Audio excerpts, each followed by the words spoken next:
Ya, selamat pagi Ibu Direktur. Ya, selamat pagi Mbak Mita. Ya, Bapak Ibu sekalian, izin memperkenalkan diri. Beliau adalah Direktur UT Prokerto, Ibu Dr. Prasatyarti Utami SSI MSI. Selain itu, di tengah-tengah kita juga sudah hadir Bapak Manajer Perluasan Daya Jangkau Registrasi dan Ujian, Bapak Ismiantoro Aziz Sahrani Eskom. Bapak Aziz, selamat pagi.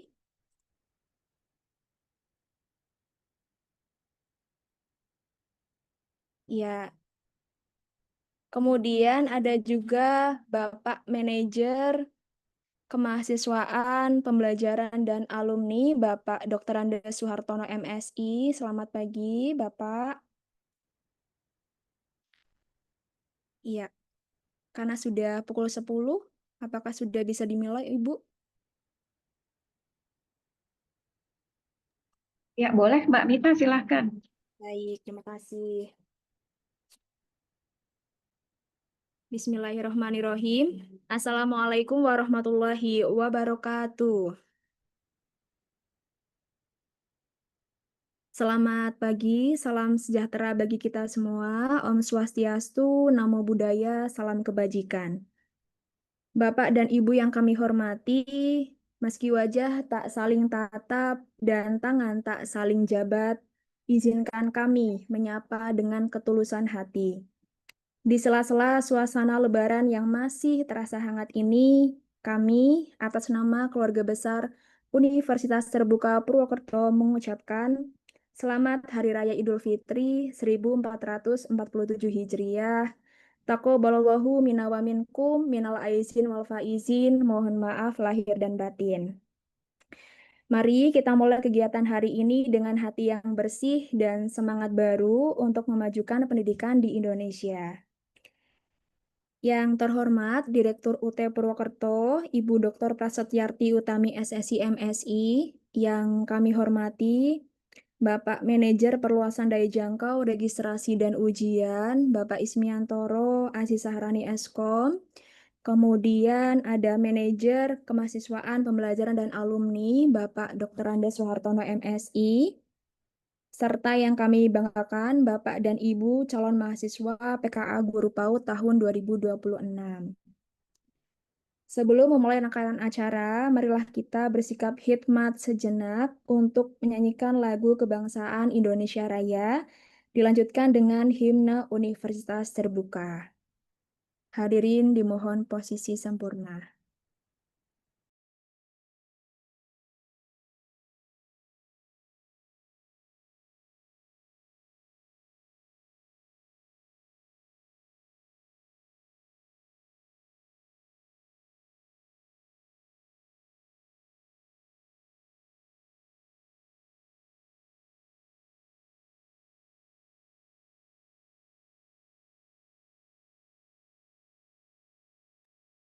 Ya, mohon maaf Bapak Ibu, sepertinya ada sedikit kendala, mohon ditunggu sebentar.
Hadirin dimohon kembali ke sikap semula. Memasuki agenda selanjutnya yaitu sambutan sekaligus pembukaan resmi oleh Direktur UT Purwokerto kepada Ibu Dr. Prasetyardi Utami SSI MSI. Waktu dan layar kami silahkan.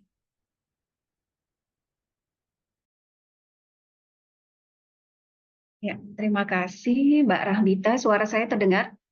Terdengar Ibu? Baik. Yang saya hormati para manajer Universitas Terbuka Purwokerto.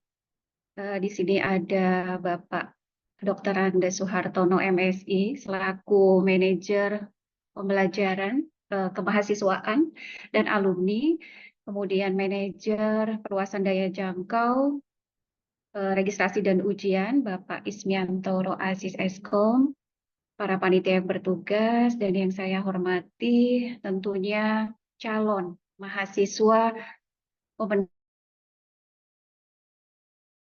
kualifikasi akademik guru PAUD masa 2025-2026 genap.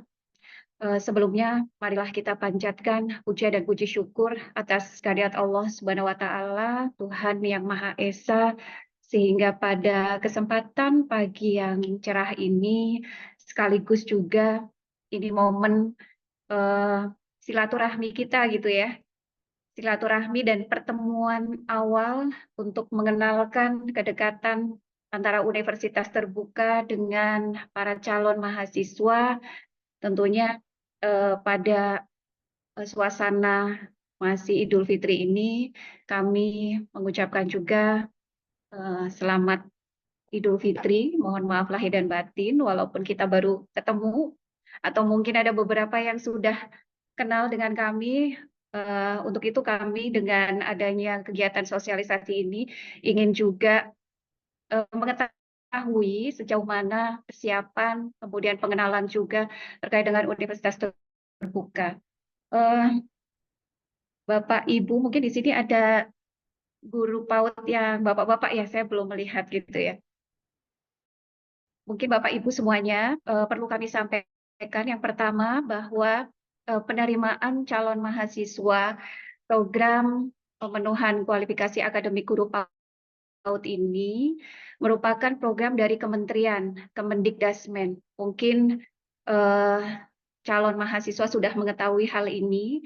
Jadi di Indonesia ini masih banyak sekali sebetulnya data di mana dalam rangka peningkatan kualitas, peningkatan keprofesionalan guru, kemudian dari program kementerian membuka semacam pengakuan gitu ya, berdasarkan pengalaman, berdasarkan usia selama ini tentunya eh, calon mahasiswa ini sudah melakukan experience pembelajaran yang cukup lama, barangkali seperti itu. Kemudian adanya program Astacita dari Bapak Presiden dan juga dalam rangka menyongsong Indonesia Emas, sehingga alhamdulillah mulai tahun 2025 gitu ya, Kementerian Kemendikbudrismen ini memberikan kesempatan kepada semua guru-guru, khususnya saat ini guru S1 PAUD, PGSD, dan juga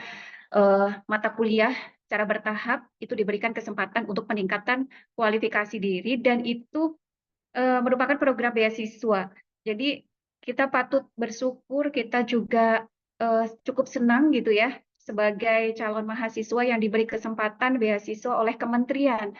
Dan kami sebagai institusi, sebagai universitas, sebagai perguruan tinggi sangat mensupport tentunya, dan kami mendukung apabila guru-guru Indonesia dapat meningkatkan kualitas dalam mengajar, keprofesionalannya. Tentunya ini menjadi salah satu aspek yang sangat penting saat ini bagi peningkatan pendidikan di Indonesia.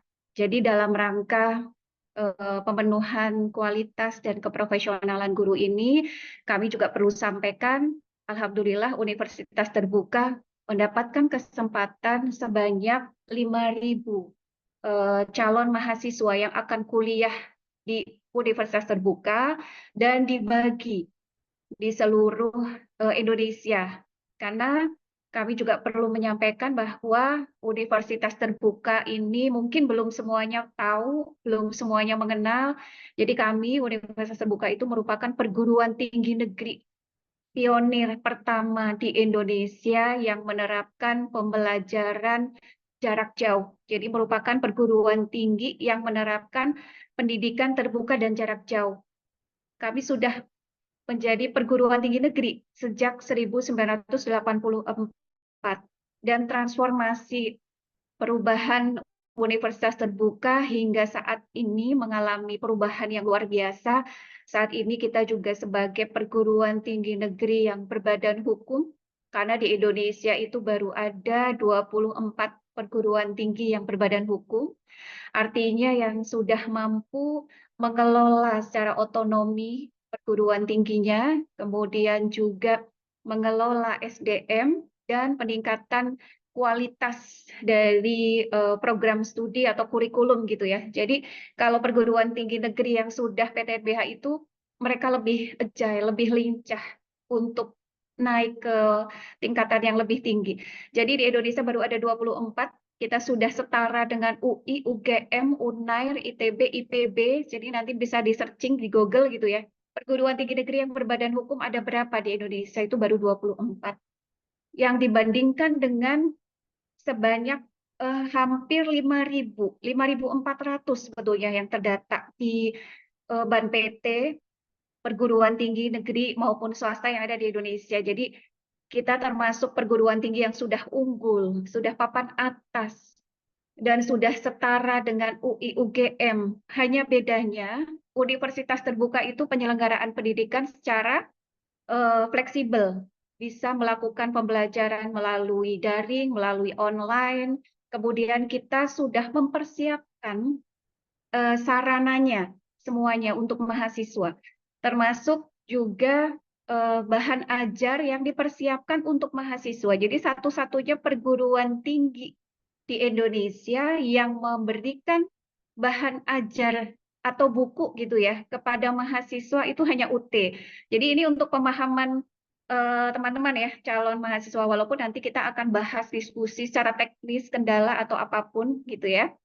Tapi paling tidak ini harus sudah mulai diketahui, dipahami, harus sudah mulai profiling, karena memang jatah 5.000 calon mahasiswa ini adalah diberikan ke UT. Sehingga kita juga harus memantapkan kepada calon mahasiswa terkait dengan apa sih UT gitu ya. Mungkin taunya tadi UT itu merupakan perguruan tinggi swasta, padahal UT sudah negeri sejak berdiri gitu ya. Kemudian saat ini transformasinya luar biasa dan kita sudah mencetak banyak sekali guru-guru di Indonesia ini sudah hampir mungkin lebih dari 1 jutaan karena total alumni UT sudah hampir mencapai 3 juta alumni. Dan paling banyak memang dari dulu UT mahasiswanya adalah guru-guru. Kemudian kita bergeser, sekarang juga banyak sekali mahasiswa kita yang non-guru untuk melanjutkan ke universitas terbuka. Jadi karena UT itu tidak ada batasan usia, kemudian tidak ada batasan secara demografi, yang penting ada tahun kelulusan ijazah SLTA, kemudian secara biaya juga kita sangat terjangkau dengan memberikan fasilitas yang cukup banyak, baik bahan ajar cetak, bahan ajar digital, dan banyak sekali fasilitasnya, sehingga UT saat ini juga menjadi perguruan tinggi yang mega, University Cyber University. Jadi calon mahasiswa ini seharusnya cukup bangga juga gitu ya, nanti bisa bergabung di universitas terbuka dan mungkin juga nanti bisa saling sharing dengan alumni-alumni UT yang sudah menjadi guru, barangkali banyak sekali di area eh, Banyumas Raya atau di Jawa Tengah gitu ya. Dan perlu kami sampaikan juga bahwa universitas terbuka itu kita memiliki kantor wilayah di Indonesia itu totalnya ada 40 dari Sabang hingga Merauke. Salah satunya adalah di Purwokerto, kemudian ada di Jawa Tengah itu ada di Semarang, kemudian ada Surakarta, ada juga Yogyakarta gitu ya. Jadi pembagiannya itu dibagi termasuk sebanyak hampir 200 mahasiswa atau calon mahasiswa PKA ini yang masuk ke UT Purwokerto yang berasal dari Kabupaten Brebes, Tegal maupun Kota Tegal gitu ya.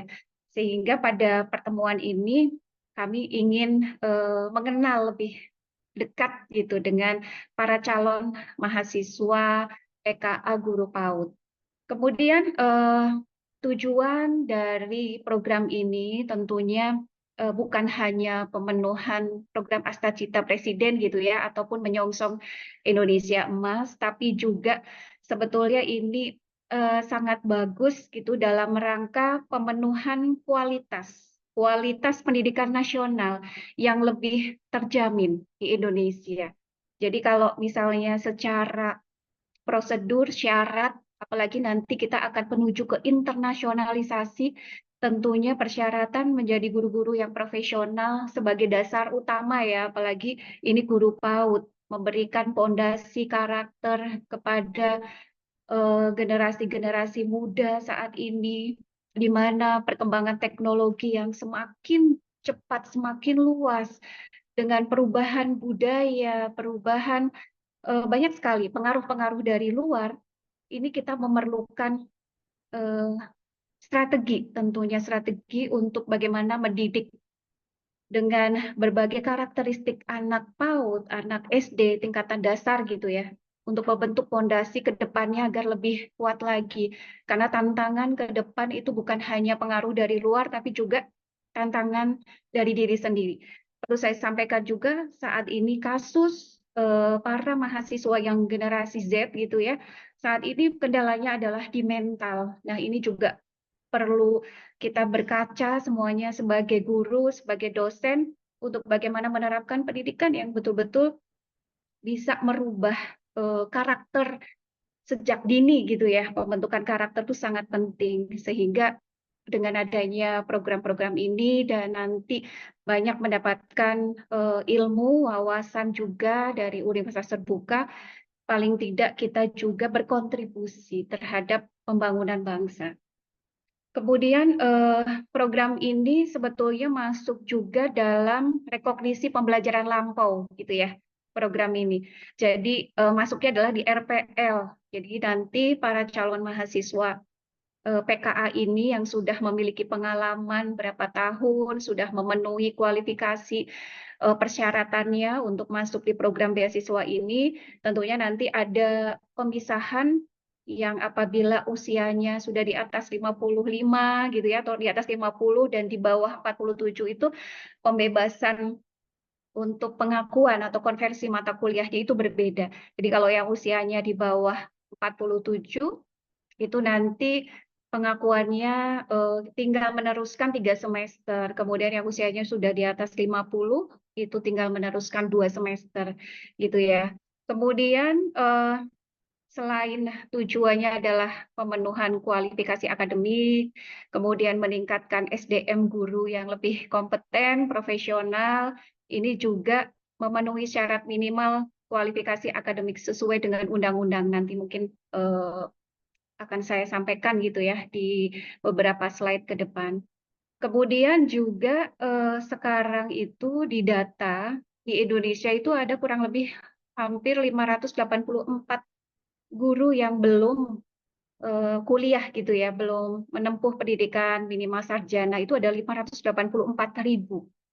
Namun sampai sejauh ini baru terpenuhi kurang lebih 177.000, mungkin secara bertahap. Dan tentunya ini menjadikan peluang yang besar untuk para perguruan tinggi yang memiliki program studi S1 pendidikan untuk memberikan ilmunya, memberikan banyak wawasan gitu ya terkait dengan S1 PAUD maupun S1 PGSD. Sehingga penguatan kompetensi pedagogik maupun profesional guru itu betul-betul terpenuhi di Indonesia. Namun demikian, tantangan dan resikonya juga cukup besar gitu ya. Di Indonesia saat ini kita tahu bahwa mungkin belum semua perguruan tinggi juga yang bisa menampung gitu ya dalam jumlah yang besar dengan biaya beasiswa yang dari kementerian kalau tidak salah kurang lebih hanya 3 juta gitu ya. Tapi karena di UT memang biayanya sangat fleksibel untuk UKT-nya dan kita juga tidak ada uang gedung gitu kan. Sehingga dari kementerian, Kemendikdasmen itu memberikan dalam jumlah yang besar ya. Jadi 5.000 itu cukup banyak sekali dibandingkan dengan perguruan tinggi yang lain. Kemudian juga kami berharap dengan adanya program-program ini seperti penerimaan calon mahasiswa PKA ini, tentunya calon mahasiswa juga lebih apa ya, berusaha juga untuk mengetahui gitu ya tentang UT seperti apa, walaupun nanti kami juga akan berikan materi spill gitu ya tentang universitas terbuka agar lebih memantapkan calon mahasiswa program PKA.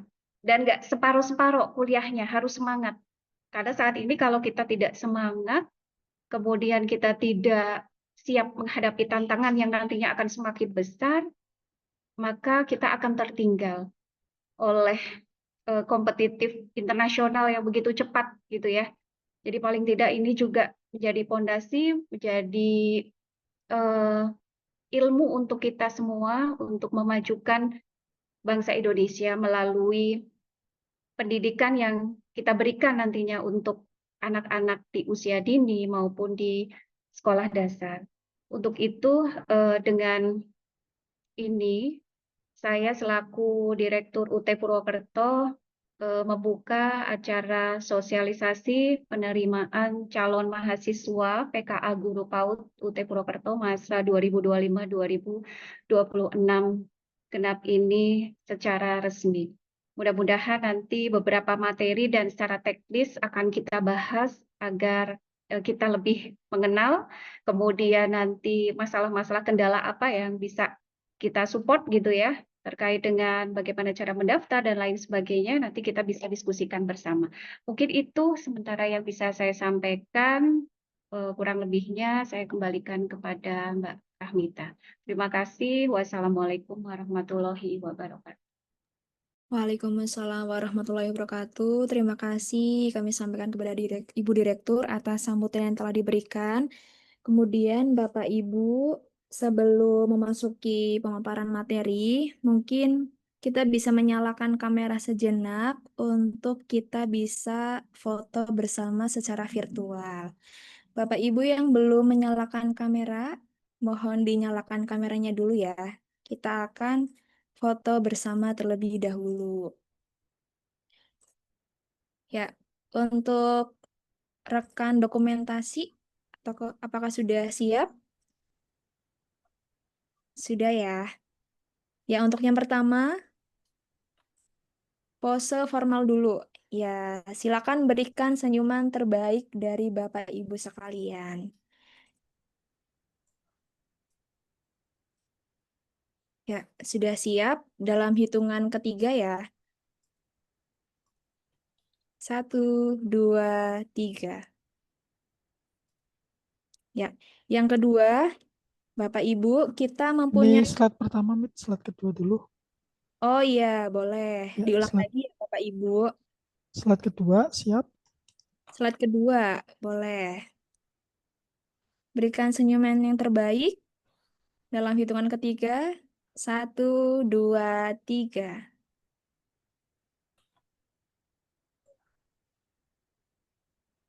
Apakah ada lagi? Slide ketiga, Ya, boleh. satu, dua, tiga.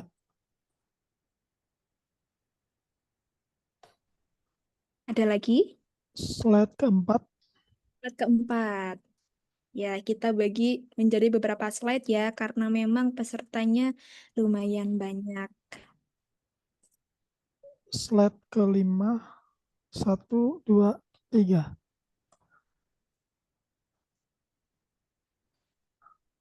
Slide keenam, Slide keenam, berikan senyuman yang terbaik. slide ketujuh, Slide ketujuh.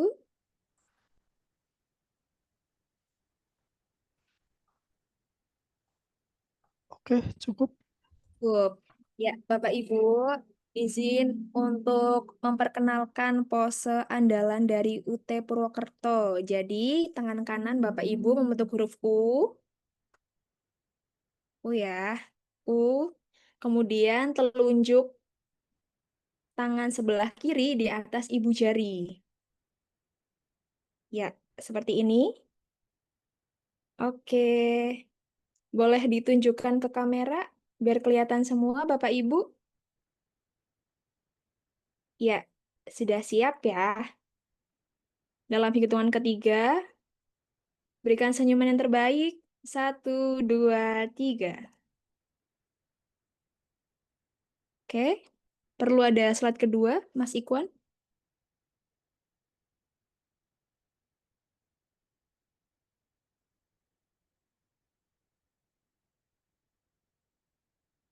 Iya, perlu diulang lagi, Mas Ikwan? Cukup, cukup, Mbak Bunda. Ya, yang terakhir ya, meskipun kita mungkin sudah beberapa hari liburan, liburan lebaran, biar kita makin semangat ya, gayanya gaya semangat atau pose semangat. Silakan bisa dikepalkan tangan sebelah kanannya. Ya, oke. Berikan senyuman yang terbaik dalam hitungan ketiga. Satu, dua, tiga. Ya, apakah cukup, Mas Ikwan? Cukup. Oh, baik, terima kasih Bapak Ibu atas partisipasinya. Kemudian kita memasuki acara inti, yaitu pemaparan mengenai kebijakan calon mahasiswa PKA Guru PAUD dan skema perkuliahan di Universitas Terbuka yang akan disampaikan langsung oleh Direktur UT Purwokerto. Kepada Ibu Dr. Prasetyarti Utami SSI MSI, waktu dan layar disilakan. Ya, terima kasih Mbak Mita. Sebentar saya share screen dulu ya. Baik, Ibu.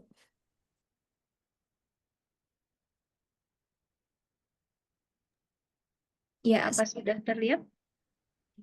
masih belum, Ibu. Oke, masih loading sepertinya. Betul. Sambil menunggu presentasinya siap, kepada Bapak Ibu yang baru bergabung dan belum mengisi link daftar hadir, boleh diisi link daftar hadirnya yang sudah kami kirim di kolom chat. Ya, sudah terlihat Ibu. Oke, baik. Ya, terima kasih Mbak Mita. Kita langsung aja ya. Jadi yang pertama saya ingin menyampaikan terkait dengan program dari kementerian ini, program pemenuhan kualifikasi akademik yang kami terima gitu ya pada bulan Januari 2026, bahwa ada pembukaan lagi di bulan Maret ini, sehingga di beberapa minggu lalu kami berkoordinasi juga dengan pihak fakultas untuk segera eh, mengumpulkan calon-calon mahasiswa yang terdaftar datanya di Universitas Terbuka, khususnya untuk wilayah kerja UT Purwokerto gitu ya. Jadi program ini dalam rangka Astacita yang keempat gitu ya, yaitu memperkuat pembangunan sumber daya manusia, sains, teknologi, pendidikan, kesehatan, prestasi olahraga, kesetaraan gender, serta penguatan peran perempuan, pemuda, dan penyandang disabilitas.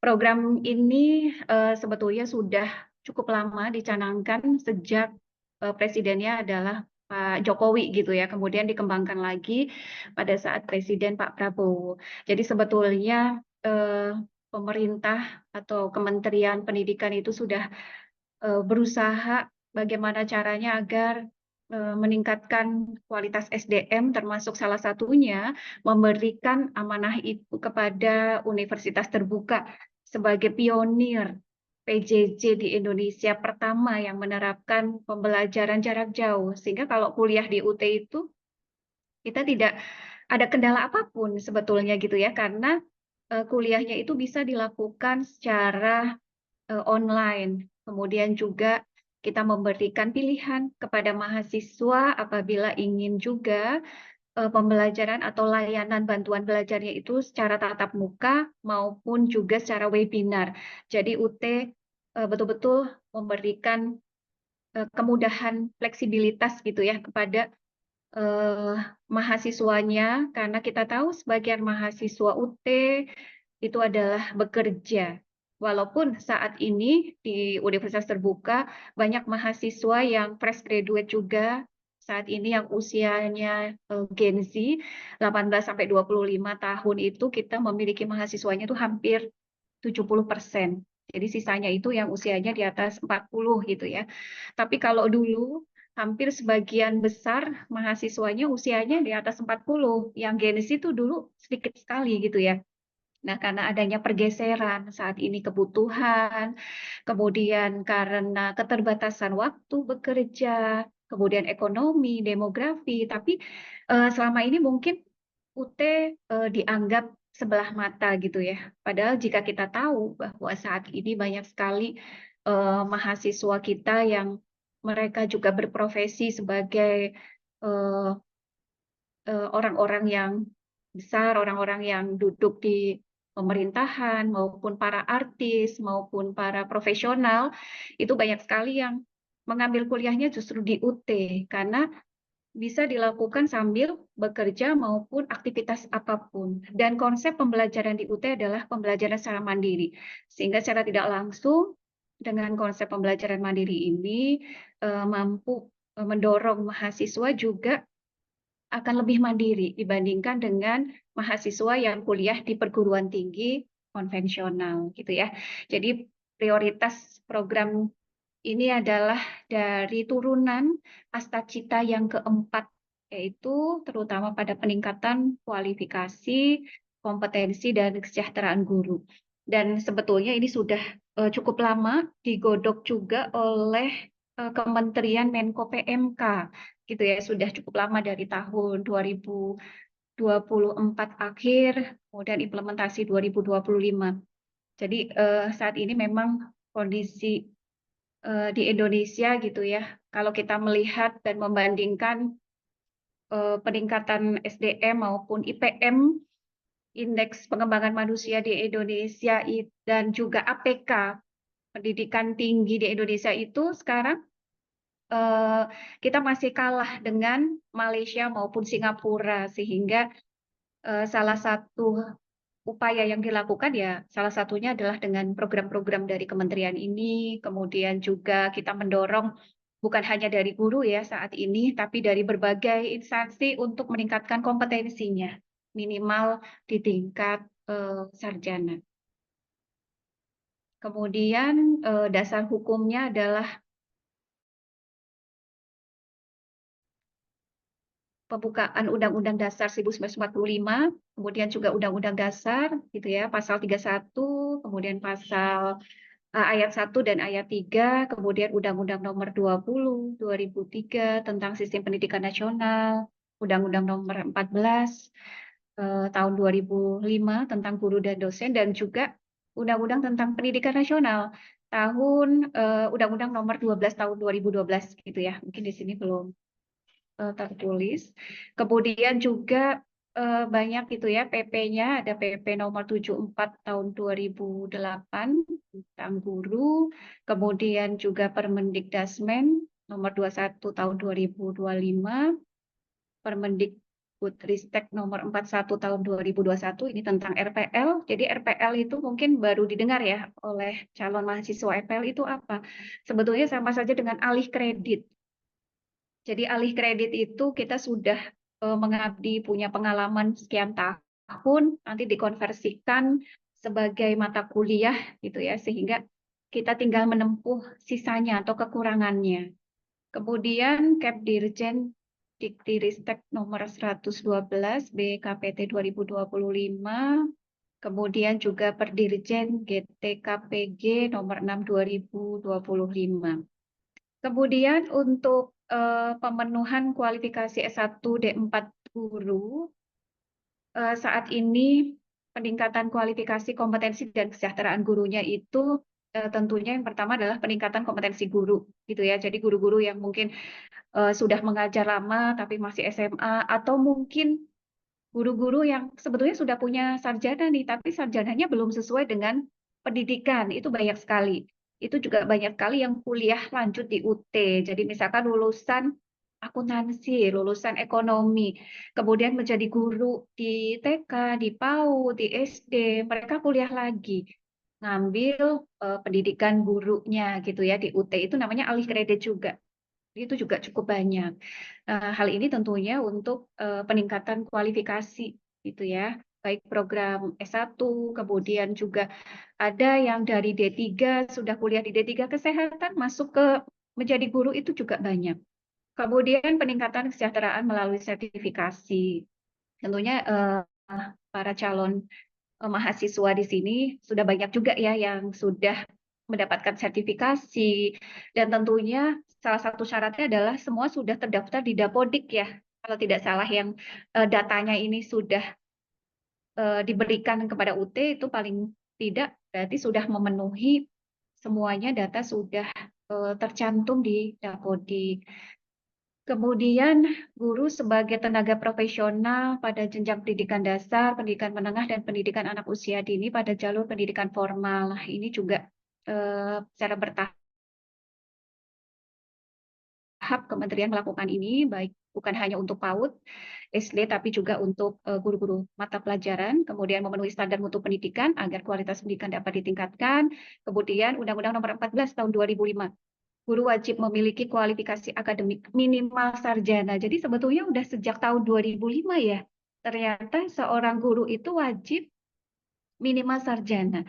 Tapi mungkin informasi ini belum menyebar barangkali gitu ya, karena saya lihat juga masih banyak guru-guru PAUD mungkin atau SD yang non formal itu belum sarjana semuanya. Kemudian terdapat 393.000 guru pendidikan formal yang belum memiliki kualifikasi S1. Kemudian jika ditambah dengan guru PAUD non formal menjadi 185 guru. Jadi cukup banyak sekali di Indonesia sebetulnya yang belum memenuhi kualifikasi. Dan kalau kita sudah tahu informasi ini, hendaknya kita juga menginformasikan gitu ya tentunya pada rekan kita maupun kerabat kita yang sudah memenuhi kriteria untuk mengikuti program beasiswa ini.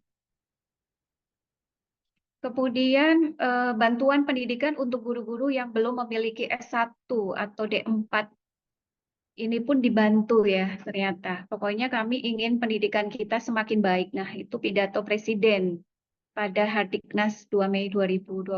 Dan bantuan itu berupa uang tunai sebesar 3 juta per semester kuliah. Jadi kalau di UT memang biayanya cukup terjangkau dengan biaya kurang lebih sekitar 2 jutaan lebih sampai 3 juta ini mahasiswa sudah mendapatkan bahan ajarnya. Tapi kalau kuliah di perguruan tinggi lain, kita nggak mendapatkan buku. Karena hanya UT satu-satunya perguruan tinggi yang sudah menyiapkan ini loh. Buku-bukunya itu hasil dari review desain instruksional para dosen UT yang diberikan sepenuhnya kepada mahasiswa. Kemudian nanti bila mahasiswa mendapatkan kesulitan pada saat pembelajaran karena konsepnya kemandirian, nanti bisa ditanyakan pada saat tutorial atau layanan bantuan belajar. Kemudian juga Menteri Pendidikan juga menyampaikan hal yang sama ya, tadi sesuai dengan pidato dari Pak Presiden. Kemudian juga strateginya ini melalui RPL. Nah, sehingga keputusannya atau kesepakatannya bahwa melalui program afirmasi ini, jadi kalau yang usia 47 sampai 55 tahun, masa kerja paling sedikit 3 tahun, terdaftar di Dapodik, itu langsung mendapat pengakuan 70% SKS. Jadi tinggal mengikuti pembelajaran kurang lebih 2 semester saja. Kemudian untuk yang reguler, guru berusia di bawah 47 tahun, minimal bekerjanya itu 3 tahun, terdaftar di Dapodik, ini juga mendapat pengakuan 50% hingga 70% SKS sehingga mengikuti pembelajaran. Nah, kalau di UT nanti paling sedikit tuh 3 semester gitu ya kesepakatannya, karena kita sesuaikan dengan kurikulum. Kebetulan di UT kurikulumnya baru, yaitu kurikulum berbasis outcome based education, di mana kurikulum ini juga sangat bagus ya sebagai salah satu syarat kurikulum yang dibutuhkan ke world class university atau internasionalisasi. Dan di kurikulum OBE ini mahasiswa bukan hanya nantinya paham terkait dengan teori saja, tapi juga prakteknya harus betul-betul keduanya berjalan antara teori, praktek, dan nanti diterapkan di dunia kerjanya. Jadi misalkan nanti mendapatkan program studi S1 PAUD. Jadi nanti implementasinya langsung. Metode-metode pembelajaran apa yang harus diterapkan dan kita harus berikan kepada guru anak-anak SD atau anak-anak PAUD gitu ya. Jadi nanti harus relevan antara teori dan prakteknya. Itu konsep dari kurikulum OBE sehingga sangat relevan dengan dunia kerja karena selama ini hasil evaluasi di pendidikan tinggi atau di perguruan tinggi itu antara kurikulumnya teori dengan kenyataan yang mereka nanti lulus bekerja jadi mana itu tidak relevan sehingga sekarang ini benar-benar menjadi acuan utama ya ketika mahasiswa kuliahnya di program A ya betul-betul harus menguasai sampai ke skill yang dihasilkan itu apa gitu ya. Itu namanya kurikulum outcome based education. Kemudian terkait dengan rekognisi pembelajaran lampau, paling bisa kami sampaikan juga bahwa RPL ini sebetulnya alih kredit gitu ya. Calon mahasiswa juga harus mulai memahami apa sih sebetulnya RPL itu rekognisi pembelajaran lampau. Ini pengetahuan, wawasan juga. Jadi mahasiswa harus tahu, calon mahasiswa, oh jadi kita masuk ke UT melalui program RPL. Jadi pengakuan capaian pembelajaran yang diperoleh melalui pengalaman gitu ya selama ini untuk melakukan penyetaraan dengan kualifikasi tertentu. Jadi kita sudah mengabdi berapa tahun, kemudian usia kita memenuhi atau tidak, kita terdaftar atau tidak di Dapodik, oh ternyata kita bisa masuk nih ke program ini. Sebelumnya juga kita membuka untuk yang umum gitu ya, namun dengan biaya sendiri tentunya. Nah karena ini program dari kementerian, kami juga ingin mendorong calon mahasiswa ya kepada mahasiswa semuanya nanti ketika sudah ikut program ini harus betul-betul bisa tercapai semuanya dengan hasil yang maksimal gitu ya. Dan jadi nanti terkait dengan kesulitan pembelajaran, kemudian registrasi dan lain sebagainya nanti akan kita kawal. Jadi saya pengennya mahasiswa beasiswa ini bisa menyelesaikan programnya, pembelajarannya tanpa kendala, tanpa suatu masalah apapun gitu nantinya. Jadi harapannya yang usianya tadi misalnya di bawah 50 tahun ya, 3 semester harus selesai gitu ya, di bawah 47. Kemudian yang di atas 47 sampai 55, 2 semester harus selesai. Jadi nanti kita betul-betul akan membimbing gitu ya, nanti dengan manajer pembelajaran kemahasiswaan dan alumni kita juga nanti akan sering memantau, melakukan pembimbingan akademik juga. Jadi kita betul-betul mengawal, karena ini program kementerian jangan sampai ada permasalahan yang terjadi gitu ya nantinya selama 2 atau 3 semester. Saya harapannya seperti itu, sehingga kematangan ini itu harus betul-betul dipahami sekarang gitu ya, terkait dengan seperti apa sih di UT, kemudian kesiapannya bagaimana, kita tinggal berapa semester, memberikan semangat juga, motivasi kepada calon mahasiswa PKA ini. Kemudian tidak semua perguruan tinggi itu bisa dititipi oleh kementerian untuk melakukan program ini, kecuali yang sudah terdaftar di Sierra. Jadi UT itu sudah terdaftar di Sierra gitu ya. Jadi sebuah aplikasi dari kementerian. Kemudian kita juga terakreditasi jelas, kita tuh nasional, bahkan kita juga mendapatkan akreditasi internasional. Ini juga teman-teman mahasiswa, calon mahasiswa harus tahu. Jadi UT itu diakui secara internasional, bahkan UT dulu itu rektor UT menjadi presiden Open University di dunia.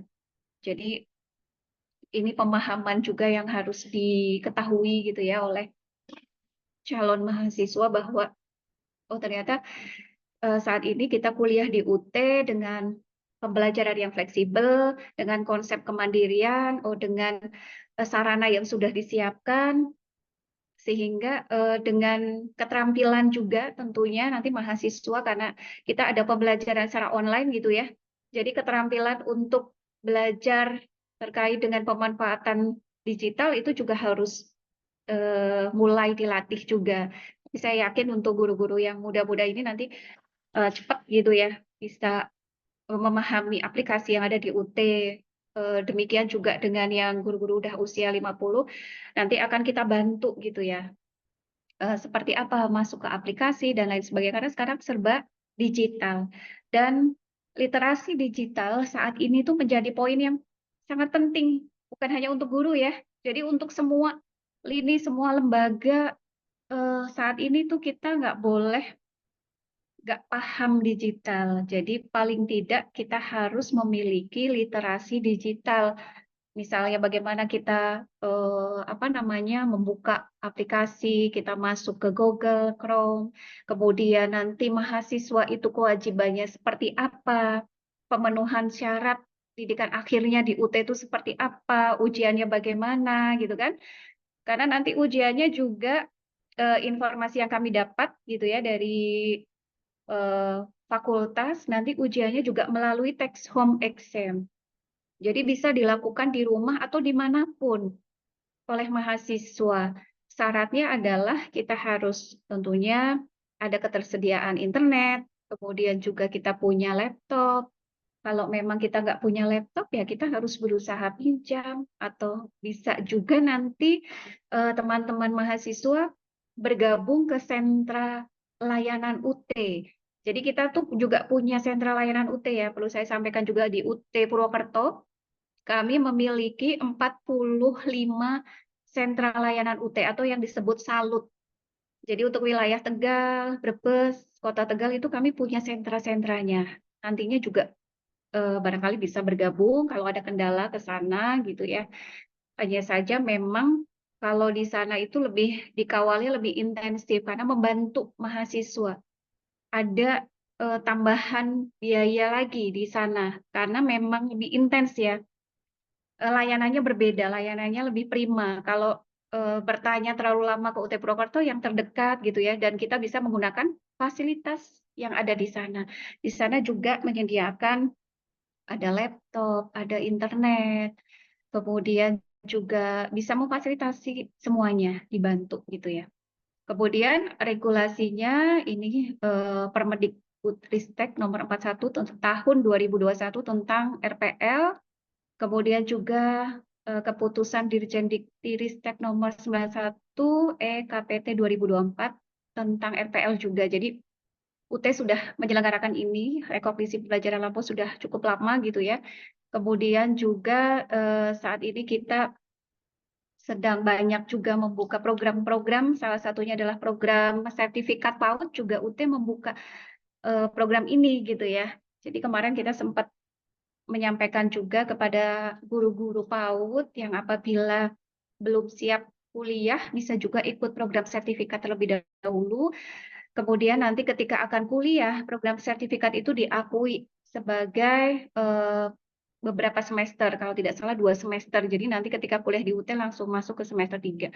Kemudian ketentuan pengakuan dan pembelajaran. Nah, jumlah maksimal pengakuan ini adalah 70% dari total SKS ya. Jadi tadi sesuai dengan syarat umur, pengalaman, dan juga terdaftar di Dapodi.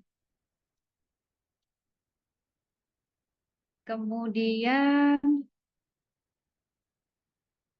sebentar. Nah, ini sasarannya ya, sasarannya itu guru-guru ASN maupun non-ASN, ini cukup banyak ya, ternyata ada TK, SD, SMP, SMA, SMK, termasuk SLB. Jadi targetnya itu totalnya untuk guru itu 12.500. Ini yang lulus bulan Agustus 2026 ya, dari SD sebanyak 4.000, TK sebanyak 4.960. Kemudian target sasaran di tahun 2026 ini cukup banyak, sasaran dari Kemendikdasmen itu sebanyak 150.465. Jadi ini yang sedang digodok gitu ya secara terus-menerus untuk program-program yang misalnya dari SLB, SMP, SMA, dan ini secara bertahap. Tapi berdasarkan informasi nih yang paling banyak saat ini yang PAUD dan SD gitu. Kemudian ini jumlah data-data ya, jadi kita sudah diberi data cukup banyak karena UT termasuknya paling banyak nih 5.000 se-Indonesia. Jadi kita sudah punya data-datanya termasuk teman-teman ini semuanya calon mahasiswa PKA ya di UT Purwokerto. Jadi kami berharap informasi ini tuh betul-betul tersampaikan, menggugah semangat juga gitu ya, karena jangan sampai peluang atau kesempatan beasiswa ini tuh tidak kita ambil betul-betul ya, karena kita juga ingin mendorong calon mahasiswa ini untuk tertib administrasi segera untuk masuk ke aplikasi, kemudian nanti ada proses validasi dan lain sebagainya. Sehingga kami berharap di bulan Maret gitu ya, akhir Maret ini, dan nanti bisa masuk di pembelajaran di bulan April. Jadi harapannya begitu. Mudah-mudahan tidak ada kendala ya di Kemendikdasmen ya, karena kalau tidak salah masuk ke aplikasi ya, aplikasi yang sudah disediakan. Kemudian, nah ini perkuliahan nanti juga akan dimulai. Kalau di UT nanti pembelajaran secara online itu akan dilakukan mulai di tanggal 13 April ya kalau tidak salah untuk online. 13 April atau 20 April. Sehingga ini kita harus segera bergerak cepat gitu ya terkait dengan penerimaan mahasiswa PKA ini. Jadi nanti kita akan ada sesi lagi tentunya ketika semuanya nanti terkait dengan registrasi ini sudah tidak ada kendala, persyaratan juga sudah terpenuhi semuanya. Nanti kita akan ada pertemuan lagi terkait lebih detail lagi gitu ya, apa yang harus disiapkan, kemudian nanti aktivasi seperti apa untuk masuk ke pembelajaran online gitu ya, melalui e-learning, kemudian nanti secara teknisnya misalkan mau ikut ujian online ya seperti apa dan lain sebagainya. Jadi masih banyak gitu ya. Ini hanya pengenalan awal terlebih dahulu terkait dengan daftar gitu ya atau informasi pertama nih, awal dari Kementerian Kemendikdasmen. Kemudian saya akan lanjut aja ya Mbak Mita. Saya akan lanjut lagi untuk materi yang berikutnya.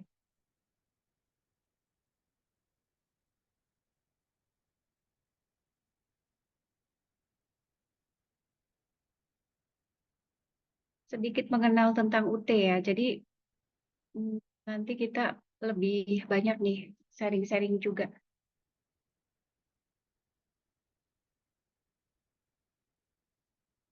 Kita akan cepat dulu. Nah, mungkin saya akan mulai di sini. Jadi salah satu gitu ya, salah satu support juga dari pemerintah kenapa harus segera menerapkan program ini. Sebetulnya kita juga akan menghadapi perubahan yang cukup besar di dunia ini. Dalam rangka juga selain menyongsong Indonesia Emas 2045, tantangan perubahan yang ada di dunia ini betul-betul ternyata terjadi nih di tahun 2026. Dan sebetulnya megatrend atau perubahan dunia saat ini itu sudah mulai dilihat nih, sudah mulai teridentifikasi sebetulnya sejak tahun 2024 akan adanya perubahan, salah satunya ya perubahan iklim, kemudian juga perubahan geopolitik. Kita tahu ya politik dunia saat ini seperti apa, ekonomi yang mengguncang juga di dunia. Jadi sebetulnya ini adalah hal-hal yang perlu kita mitigasi sebetulnya ya melalui pendidikan. Kenapa kita perlu memahami pendidikan ini penting, kemudian karakter anak gitu ya di usia dini itu juga menjadi fondasi yang kuat saat ini, sehingga ini membuka mindset kita, wawasan kita sebagai guru, sebagai akademisi untuk turut serta saat ini dalam uh, menghadapi tantangan global gitu ya. Jadi saat ini tuh demografi dunia sangat besar, banyak sekali sekarang jumlah penduduk di dunia. Kita tidak tahu apakah salah satu politik perang dunia ketiga itu salah satunya adalah untuk membasmi kelebihan manusia, kemudian juga secara alam, secara kekayaan alam ini kan sudah mulai terkikis ya. Bagaimana juga eh, alam juga menjawab apa yang dilakukan oleh manusia. Jadi sebetulnya kita perlu edukasi, kita perlu ilmu, kita perlu wawasan. Dalam rangka apa? Dalam rangka ini kita menghadapi megatrend dunia. Salah satunya adalah peningkatan SDM. Jadi saat ini SDM ini sangat penting. Peningkatan kualifikasi calon-calon guru ini harus lebih semangat lagi. Bahkan jika mungkin nanti setelah mendapatkan S1, ayo langsung kuliah S2 PAUD, tingkatkan kualifikasi. Jadi pendidikan itu nomor satu. Dengan ilmu dan pendidikan kita bisa mengentaskan kemiskinan. Dengan pendidikan kita bisa meningkatkan kesejahteraan.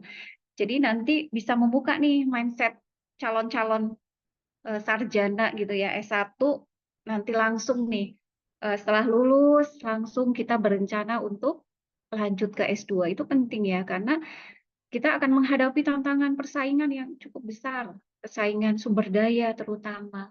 Karena kalau kita nggak memiliki wawasan, keilmuan, kita akan mudah dibodohi, akan mudah dipengaruhi oleh bangsa asing. Kemudian juga teknologi saat ini, termasuk AI. Ini juga calon mahasiswa harus tahu. Jadi AI ini kalau kita gunakan secara smart, bijak, hasilnya luar biasa. Mereka membantu untuk mengidentifikasi, memetakan, mereview. Tapi kalau kita menjadi ketergantungan dengan AI, ChatGPT, ini juga akan merusak kemampuan berpikir kita. Nah, ini juga pemahaman seperti ini harus sudah mulai dipahami oleh calon-calon mahasiswa, gitu ya. Apalagi nanti kuliah di UT, di mana UT itu penerapan digitalisasinya lebih terdepan dibanding perguruan tinggi lain. Jadi teman-teman ini membuka wawasan gitu ya. Kemudian harapannya juga kita menjadi SDM-nya itu menjadi SDM yang terpelajar, yang cerdas, kreatif, inovatif. Ini bukan hanya untuk diri kita juga, tapi untuk anak didik kita. Jadi yang berkarakter kuat, yang sehat, karena sehat juga penting ya. Kenapa sekarang program dari Pak Presiden adalah MBG ya. Jangan sampai kekurangan gizi, karena salah satu hal yang harus kita pikirkan ketika kita belajar, kalau gizinya kurang, mana mungkin kita akan konsentrasi, mana mungkin kita akan fokus, mana mungkin akan semangat. Jadi ternyata gizi itu penting. Kemudian berperadaban unggul, gitu ya, sehingga nanti kita mampu mengelola negara itu dengan baik nantinya ya, harapannya pada tahun 2045. Kurang lebih masih berapa tahun lagi menuju ke 2045? Masih 20 tahunan lagi ya, 19 tahun. Dan ini usia Indonesia sudah 100 tahun, udah emas, seharusnya sudah jaya, sudah kaya raya. Tapi yang terjadi mungkin belum sepenuhnya. Makanya kita harus menjadi generasi yang unggul, generasi yang memiliki karakter, kemudian semangat juga untuk daya juang gitu ya, daya juang yang tinggi di Indonesia. Nah, sehingga solusinya adalah kita harus meningkatkan SDM dan penguasaan ilmu pengetahuan dan teknologi. Kemudian juga pembangunan ekonomi berkelanjutan. Saat ini di perguruan tinggi itu kita tidak hanya sebetulnya mensupport mahasiswa secara teori dan praktek saja. Makanya sekarang di perguruan tinggi itu ada program kewirausahaan, ada program magang di dunia industri, kemudian juga pertukaran pelajar dan lain sebagainya. Walaupun nanti mahasiswa RPL ini tidak sampai paham terkait itu, tapi paling tidak tahu ya bahwa ternyata di perguruan tinggi di UT juga kita ada program kewirausahaan, kemudian penelitian. Nah, ini juga penting. Nanti sebagai salah satu syarat untuk lulus dari UT, salah satunya adalah dengan membuat artikel atau jurnal. Atau bisa jadi skripsi ya, kalau memilihnya skripsi. Karena skripsi itu di Universitas Terbuka baru menjadi pilihan untuk program Fakultas Ilmu Pendidikan. Jadi baru di FKIP saja untuk pilihan ada skripsinya. Jadi kalau misalkan teman-teman ada yang, Bu, nanti saya pengen skripsi, tapi terlalu berat ya, karena hanya 3 semester, mungkin nanti karya ilmiah saja. Jadi kita harus sudah mulai mempersiapkan diri nih, karena kuliah di UT hanya 2 semester, cepat banget. Jadi kita harus agak lincah sedikit ya, sehingga pemahaman-pemahaman terkait dengan pembelajaran, kemudian juga tentang UT itu juga harus paham terlebih dahulu. Kemudian pemerataan pembangunan, ketahanan nasional, mungkin saya agak cepat sedikit gitu ya. Jadi teman-teman tuh harus punya visi, termasuk UT. Nah, ini juga visinya UT ya, menjadi pendidikan yang berkualitas. Jadi kita ingin mengembangkan potensi diri mahasiswa, menjadikan jadi generasi yang cerdas, SDM yang unggul, mampu berkolaborasi, bersinergi. Ini yang kita harapkan generasi-generasi saat ini. Sehingga nanti ketika sudah menjadi sarjana itu akan lebih berbeda sedikit, walaupun hanya kuliah 2 atau 3 semester, tapi itu merubah mindset dan cara pandang. Karena nanti akan berbeda ketika kita sudah menjadi sarjana dan belum menjadi sarjana, itu akan ada perubahan secara tidak langsung dari kematangan, cara berpikir, daya analitisnya semakin tinggi, performanya juga akan berubah gitu ya. Nah, ini tantangan Indonesia Emas, peningkatan akses pendidikan, inovasi, kualitas, kolaborasi, ini penting banget. Nah, sehingga nanti kita bisa betul-betul juga memberikan kontribusi sebagai perguruan tinggi nih. Kita bisa bersama dengan mahasiswa untuk mengembangkan ilmu pengetahuan, peningkatan SDM, kontribusi dalam pembangunan ekonomi dan sosial. Nah, ini yang kita harapkan sehingga mahasiswa nanti bisa mengembangkan potensinya, karakternya, meningkatkan kualitas pengetahuan, lulusan berdaya saing, dan berkontribusi pada bangsa. Kemudian apa nanti yang akan dihasilkan ketika sudah menjadi mahasiswa? Maka kita akan memiliki kemampuan kognitifnya semakin tajam. Daya berpikir kritisnya, analitisnya, kreatifnya.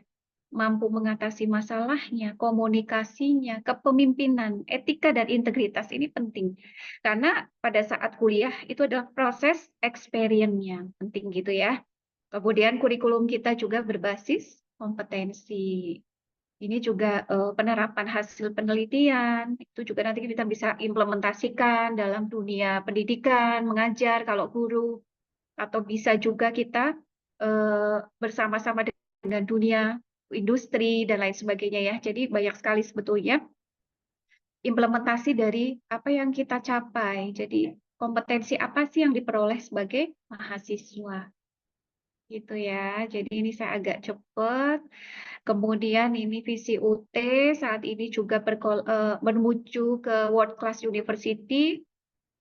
Jadi inovasi, implementasi, penguasaan teknologinya saat ini ya. Jadi nanti teman-teman mahasiswa juga akan bertemu dengan para tutor pada saat kuliah online atau tutorial online. Dengan kurikulum yang sudah kita desain sangat bagus, inovatif, kemudian pengajarannya juga interaktif, kemudian kita juga menyediakan banyak media. Nanti banyak sebetulnya experience ya, pengalamannya ketika belajar di UT itu bisa diterapkan dengan kepada anak didik ya, termasuk kita juga punya GPO, Guru Pintar Online.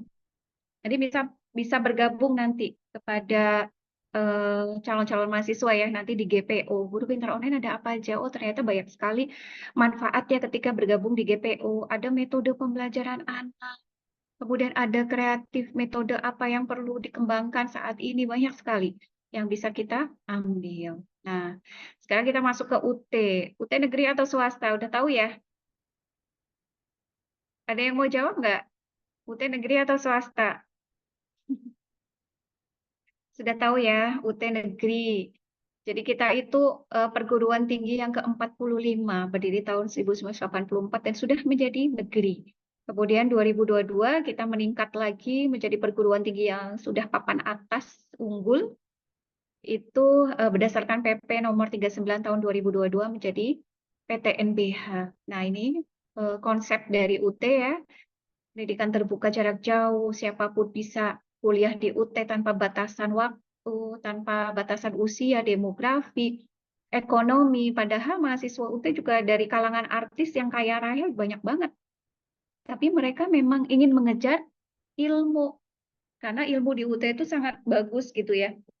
Buku-buku UT itu sangat bagus desainnya. Dan jika dipelajari dengan betul-betul, kita bisa menerapkan metode apa yang sesuai dengan bidang keilmuan kita. Nah, ini kenapa harus UT. Jadi teman-teman juga harus tahu ya. Oh, ternyata nggak ada kendala nih terkait ruang waktu. Berada di luar negeri pun kita masih bisa kuliah di UT. Karena melalui sistem aplikasi. Dan nggak semuanya bisa memiliki sistem seperti UT. Karena mahasiswa UT sangat besar di Indonesia. Kita mahasiswanya itu hampir 760.000 gitu ya. Nah, 760.000 mahasiswa yang tersebar nih, ini UT di seluruh Indonesia. Jadi ketika mahasiswa sedang berada dimanapun itu nggak menjadi masalah, tetap menjadi mahasiswa UT. Beda ketika kuliahnya di universitas konvensional, misalkan UNSUD, bisa nggak ketika ujian sedang berada di Kupang misalnya, bisa nggak ujian dari Kupang? Nggak bisa ya kalau di konvensional. Kalau dari UT bisa ketika kita ujian berada dimanapun, ketika kita sedang belajar dimanapun, mengunggah tugas, posisi kita di luar negeri, bahkan di luar Jawa itu bisa. Tidak ada kendala atau masalah apapun gitu ya. Ini karakter mahasiswa UT, jadi harus mandiri, tangguh, komitmen tinggi, mentalnya juga harus kuat, semua by system, by deadline di UT ya, serba semuanya harus tahu kapan nih unggahnya. Nggak boleh mepet-mepet. Karena semua by system nih.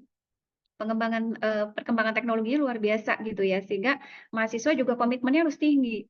Kalau bisa mengunggah jawaban tugas jauh-jauh hari. Jangan mendekati, karena kita banyak banget loh mahasiswanya 760.000. Ini satu mahasiswa mengalami mengambil katakan 6 mata kuliah atau 7, kalikan aja, berarti berapa juta sistemnya gitu ya, kalau mata kuliahnya banyak.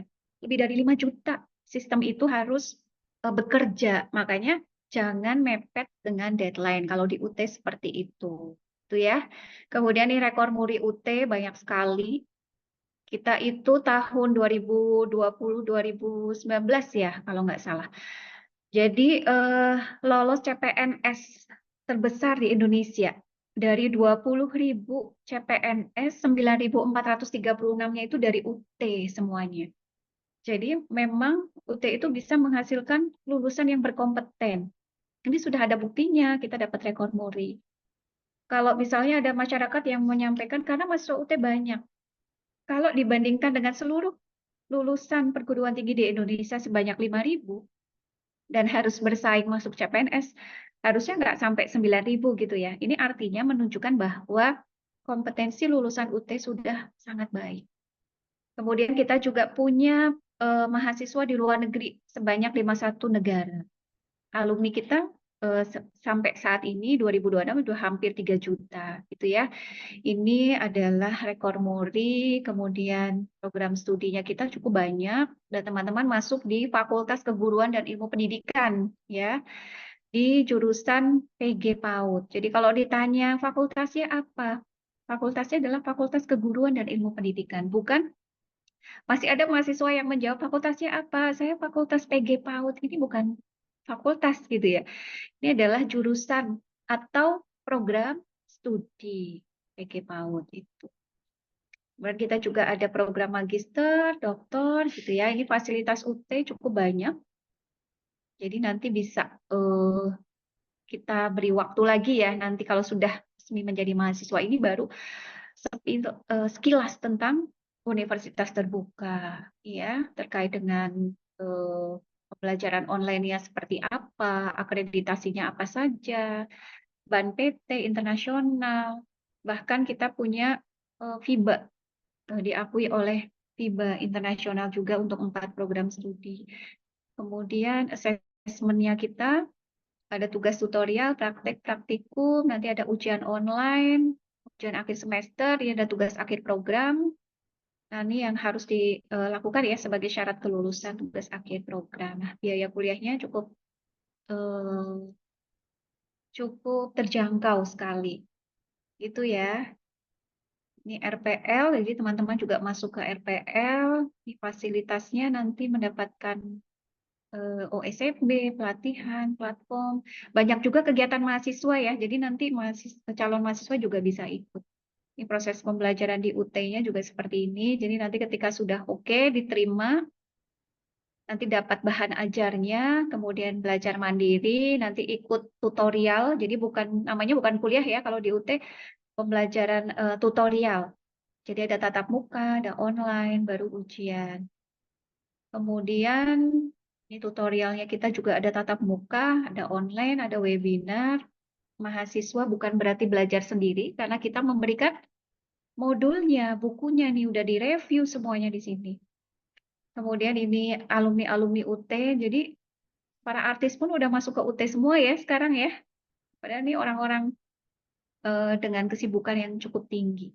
Ini juga alumni UT, kemudian ketua IK-nya di sini ada nih Pak Muldoko. Ini ketua alumni UT se-Indonesia ini Bapak Muldoko.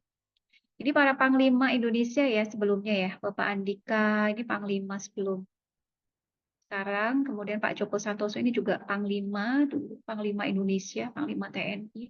Pak Wiranto ini juga panglima.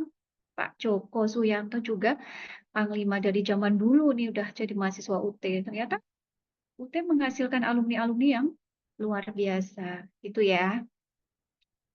Kemudian saya akan lanjut lagi sebentar.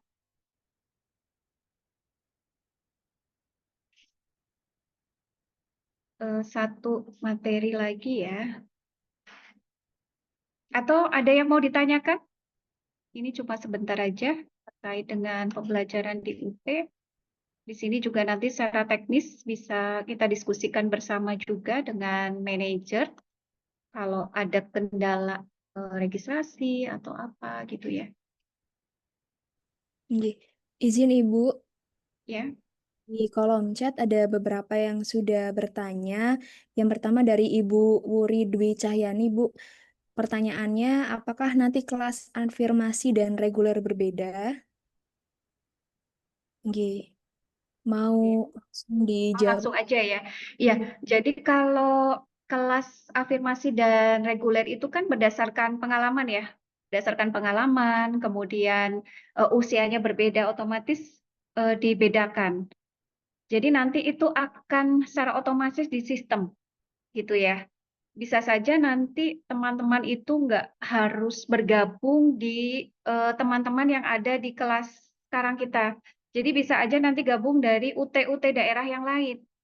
Karena 5.000 itu penggabungannya kan satu kelas itu maksimal 50 ya kalau pembelajaran online. Jadi bisa jadi kita gabung juga nih dengan mahasiswa yang dari UT sesama UT nggak masalah. Jadi UT Jogja, UT Denpasar misalnya. Ada UT Kupang, UT Jember gitu. Jadi ini tidak ada masalah. Dan kita karena pakai online. Jadi kalau pakai online itu pembelajarannya itu melalui platform digital e-learning. Kita masuk ke aplikasi elearning.ut.ac.id. Kemudian e-learning itu atau tutorial itu bukan kita itu membahas materi ya. Karena mahasiswa itu nanti akan mendapatkan bahan ajar dulu. Jadi tutorial itu adalah layanan untuk membahas kendala-kendala yang dihadapi oleh mahasiswa. Selain mahasiswa juga mengerjakan soal diskusi dan tugas yang diberikan oleh tutor atau instruktur atau fasilitator. Seperti itu. Oke, ada lagi? Baik, terima kasih Ibu Direktur. Seperti itu, nggih, Bu Wuri. Kemudian ada pertanyaan lagi dari Ibu Wartini. 3 semester itu sudah pasti kita lulus untuk yang reguler. Seperti itu, Ibu. Iya, kalau beasiswa itu kan biasanya ada persyaratan ya. Kalau misalnya nilainya kok semua gimana? Bisa lulus nggak kira-kira? Nah, maka dari itu kita ingin mahasiswa yang mengikuti program beasiswa ini tuh tidak ada kendala. Gimana caranya? Biar kita itu bisa mendapatkan nilai yang bagus gitu ya. Nanti kita ada pembimbingan, kita akan pantau karena ini beasiswa dari kementerian. Jangan ada kendala-kendala. Jadi kita nggak akan membiarkan mahasiswa itu misalnya mengalami kesulitan, nggak bisa unggah tugas, mahasiswa diem aja. Jangan. Jadi harus aktif. Jadi mahasiswa UT itu harus memiliki kemampuan inisiatif, harus rajin bertanya. Kalau misalnya ini kok ngunggah jawaban nggak bisa-bisa ya, kemudian mahasiswa diem aja, nggak menyampaikan ke kami misalnya gitu ya. Kemudian nggak ada nilainya, akhirnya nilai tutorialnya nggak berkontribusi terhadap nilai UAS. Akhirnya nilainya kurang maksimal. Jadi hal-hal seperti itu ayo nanti ditanyakan seperti itu. Jadi kuliah dimanapun pasti eh, kita tidak bisa menjamin 3 semester pasti lulus di sini. Lah kalau misalnya nggak pernah belajar, karena kualitas kontrol kualitas di UT itu nomor satu, ya. Tapi saya yakin kalau teman-teman itu siap, itu ya, udah matang nih, bekalnya sudah ada, pemahamannya kuliahnya, kemudian kita kesiapan waktu. Kalau misalkan, Bu, kendala saya adalah saya sibuk banget, harus ngajar gini-gini-gini. Belum di rumah nanti saya buka usaha. Jadi kadang-kadang saya lupa. Nah, sekarang harus betul-betul memiliki perencanaan yang matang, di-manage dengan baik. Gimana caranya mengatur waktu? Kan hanya 2 semester atau 3 semester gitu ya. Kita lebih effort sedikit, nggak masalah. Yang penting hasilnya maksimal seperti itu. Itu ya. Baik, terima kasih Ibu.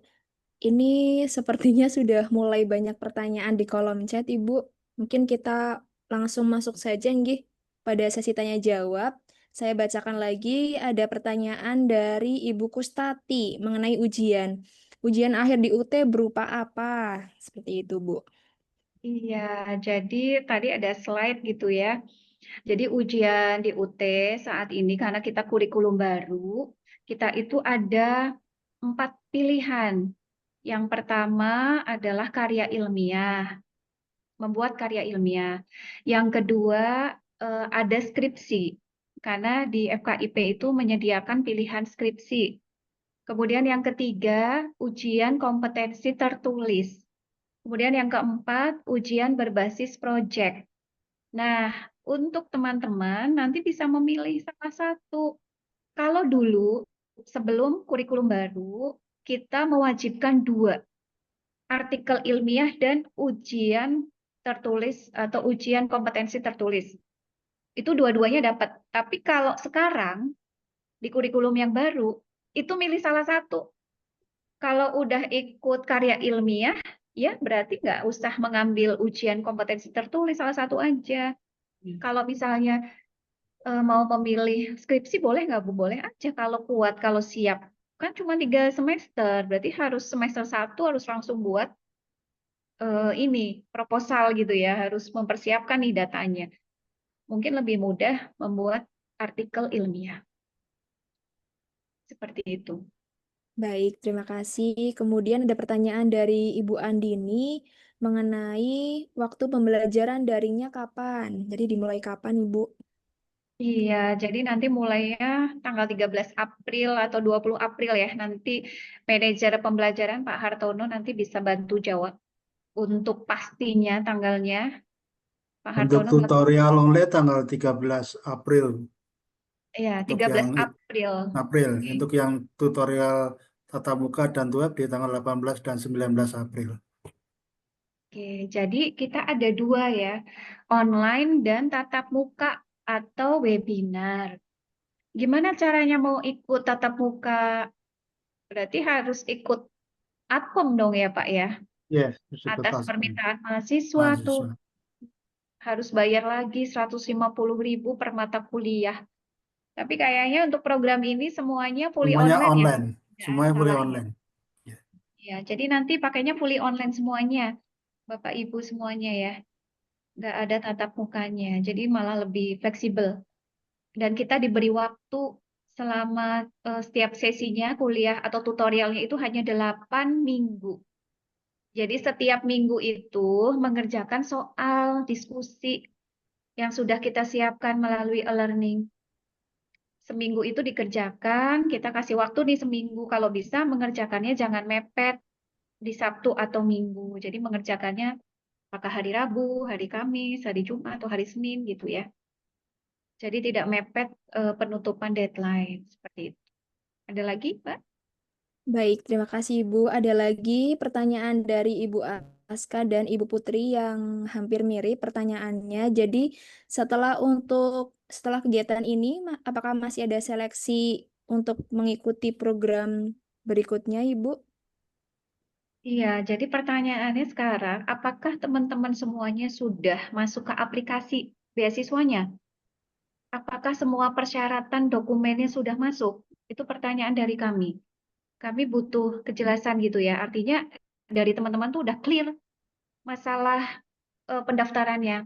Nah, nanti kalau sudah clear, sudah semua udah oke, baru secara sistem nanti dari kementerian melimpahkan ke UT. Nah, sekarang apakah semuanya sudah oke? Nah, kalau misalnya nanti sudah oke semua dan otomatis sinkronize ke UT, nanti kita akan ada pertemuan lagi untuk mempersiapkan tutorialnya. Gitu ya Pak Tono ya. Untuk persiapan informasi kapan tutorial online-nya, kemudian nanti ujiannya itu seperti apa. Jadi nanti kita akan kasih materi lagi yang lebih khusus. Oke, Ini hanya khusus untuk pengenalan awal pembelajaran dan saja. ujian. Ya, betul. Baik, terima kasih Ibu. Kemudian pertanyaan dari Ibu Ratna sudah terjawab sekaligus tadi, Ibu.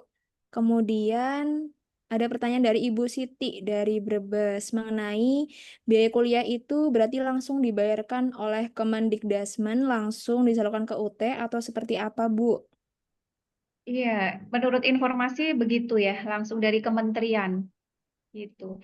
Makanya kami diminta untuk segera berkoordinasi dengan calon mahasiswa apakah sudah menyelesaikan untuk registrasinya, pendaftarannya melalui aplikasi. Saya ingin mendengar mungkin dari salah satu calon mahasiswa barangkali bisa menyampaikan apakah sudah clear semuanya. Iya, kami silahkan kepada salah satu perwakilan dari calon mahasiswa.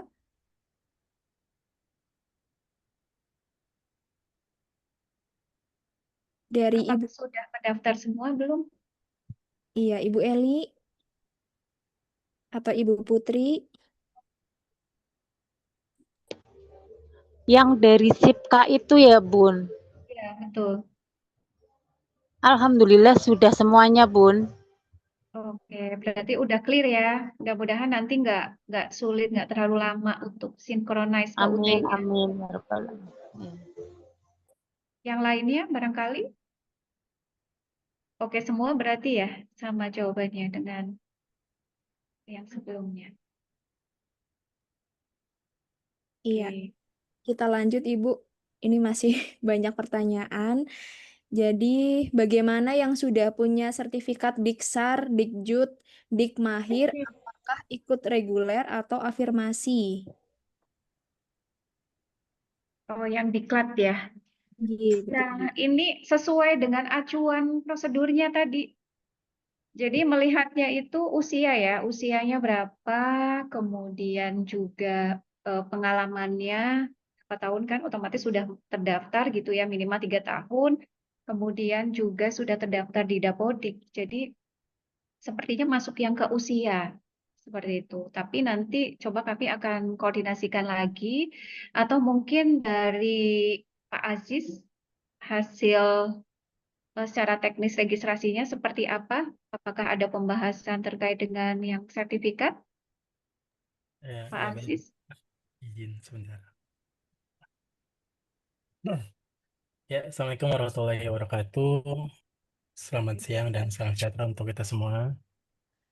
Ibu Direktur yang kami hormati dan juga Bapak Manajer dan juga teman-teman semua. Eh, Sedikit menjelaskan terkait tentang registrasi. Untuk registrasi ini nantinya ada beberapa berkas yang perlu dipersiapkan oleh calon mahasiswa yang nantinya akan diminta untuk diunggah di aplikasi MyUT gitu ya. Jadi untuk sementara data-data yang dari kementerian yang kemarin sekitar ada 215 calon mahasiswa, sungguhnya kemarin kami sudah mendata ya di awal itu dengan mengisi form-form yang tentu saja eh, ibu ibu semua sudah mengisinya dan nantinya akan dilengkapi dengan berkas-berkas yang diperlukan ya. Di di antara berkas-berkasnya nanti yang perlu dipersiapkan itu seperti berkas legalisasi jasa terakhir, kemudian surat keterangan mengajar dan juga SK yayasan, KTP, RPPH, lalu ada video mengajar, ada daftar riwayat hidup, kemudian ada sertifikat pelatihan jika ada, dan juga bukti prestasi.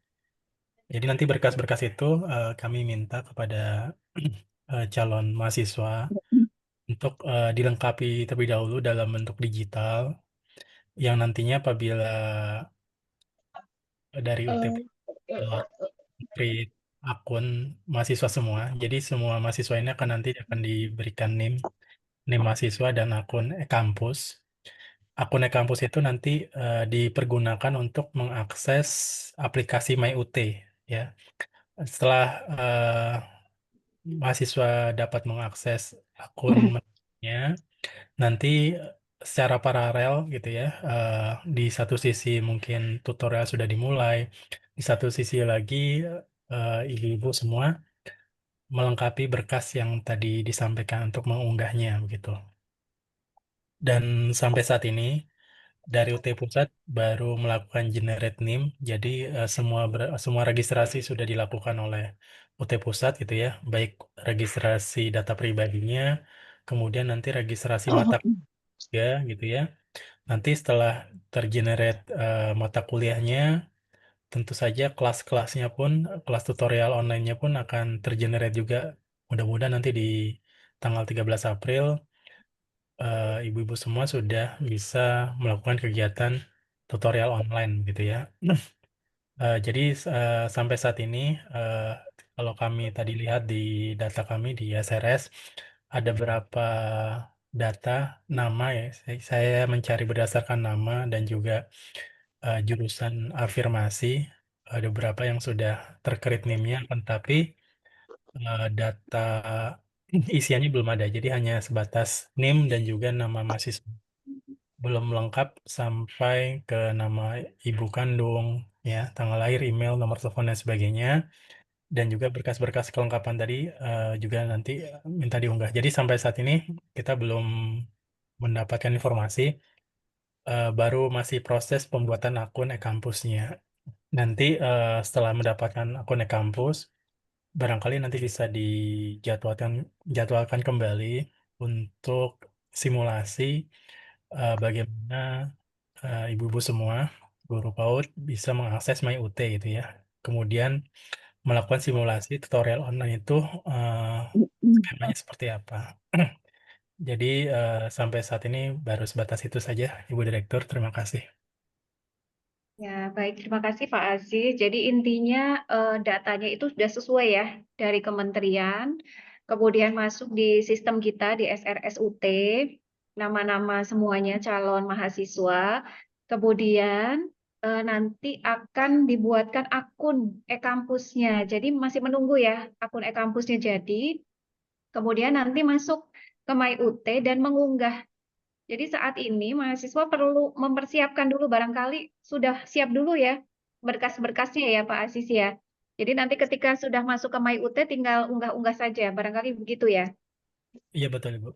Nah, kemudian nanti baru apakah secara otomatis juga masuk ke e-learning ataukah perlu aktivasi e-learning, ini juga perlu nanti ditanyakan Pak Aziz ya untuk khusus mahasiswa ini. Ke aktivasi e-learningnya, apakah otomatis, apakah harus aktivasi? Seperti itu. Untuk mahasiswa UT saat ini tidak perlu melakukan aktivasi sepanjang mahasiswa sudah melakukan sudah lunas atau beasiswa, dia tidak perlu Oke. aktivasi. Jadi langsung di menu MyUT-nya itu ada menu yang mengarahkan ke e-learning-nya. Jadi nanti mahasiswa langsung bisa mengakses e-learning melalui SSO-nya. Jadi nggak perlu aktivasi ya khusus yang beasiswa ya?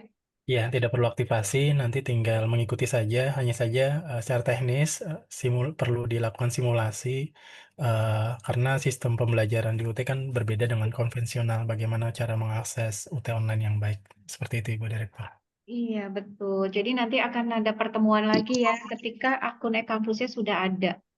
Gitu ya, Pak Aziz ya. Nanti kita jadwalkan lagi. Baik. Oke, terima kasih. Baik, Ya. terima kasih Ibu Direktur dan juga Pak Aziz atas jawabannya. Kemudian untuk pertanyaan Ibu Umi dan Ibu Mutamimah sudah terjawab. Ini ada pertanyaan lagi dari Ibu Ike Apakah ada biaya lain kah selama kita mengikuti RPL? Iya, kalau kayaknya untuk khusus beasiswa nggak ada biaya lain kecuali terkait ujian barangkali ya, Pak Aziz ya atau Pak Tono ya. Kalau ada perubahan ujian, perubahan hari ujian berbayar kan ya? Kalau ikut kebijakan itu ya Bu, berbayar. Iya, gitu ya. Jadi Ya. untuk jadwal ujian sudah ditetapkan oleh sistem di UT. Tapi ketika mahasiswa tidak bisa, ingin mengganti harinya misalnya, atau misalnya ketika ujian online keluar nilai juga ya Pak ya. Di layar kan udah Ya, kelihatan ya tapi jumlah ini skor kan benarnya. rencananya ujiannya dalam bentuk THE Bu, untuk semuanya. Oke, berarti nggak ada ujian online ya Pak? Nggak ada Semua ujian lainnya THE ya, ya? cuma THE. Oke. Jadi kalau THE itu take home exam, jadi mengerjakan soal ujian secara tertulis ya Pak. Ya, Kemudian diunggah melalui diunggah. sistem Cuman dan waktunya 6 waktunya jam. dibatasi. Ya. Baik, terima kasih atas jawabannya. Kemudian untuk pertanyaan-pertanyaan yang sudah terjawab tidak saya bacakan lagi, nggih, Ibu. Ada pertanyaan lagi dari Ibu Dian. Izin bertanya, Bu, saya pernah kuliah UT pada waktu tahun 2023, satu semester. setelah semester 2 saya resign. Apa masuknya saya lanjut semester 2 atau mengulang dari awal, Bu? Iya, mengulang dari awal. Karena kan ini tinggal sisa 2 atau 3 semester gitu ya. Kalau misalnya meneruskan yang semester 1, semester 2, nanti bisa jadi mata kuliahnya berbeda pengakuannya. Kan mata kuliahnya disesuaikan dengan ini konversi kesetaraan gitu ya. Jadi lebih aman ikut yang sekarang. Seperti itu. Baik, terima kasih Ibu atas jawabannya. Kemudian ada pertanyaan dari Ibu Suci yang hampir mirip. Jadi, kalau sebelumnya sudah pernah kuliah di UT, apakah mata kuliah yang sudah ditempuh nantinya diulang lagi atau bisa transfer nilai ya, Bu? Ya, nanti coba kita lihat ya. Karena kan kita kurikulum baru juga banyak perubahan mata kuliah berbeda gitu ya. Jadi sepertinya nanti malah sulit gitu ya Pak Aziz ya. Kalau Iya, iya, konversi. iya benar. Iya. Lebih baik ikut ini aja. Iya, baik, terima kasih Ibu. Ini ada permintaan dari beberapa peserta. Jadi untuk berkas yang dipersiapkan apa saja ya Pak? Tadi penjelasannya mungkin terlalu cepat Pak. Atau nanti file Di pres. grup bisa nggak? Di grup di list. Heeh. Sudah saya lampirkan di chat, itu ada di bawah. Ya, oke, sudah dikirimkan di kolom chat ya, Ibu-ibu sekalian. Iya, sepertinya sudah tidak ada lagi pertanyaan di kolom chat. Barangkali ada yang mau menyampaikan langsung, bisa raise hand, Ibu-ibu.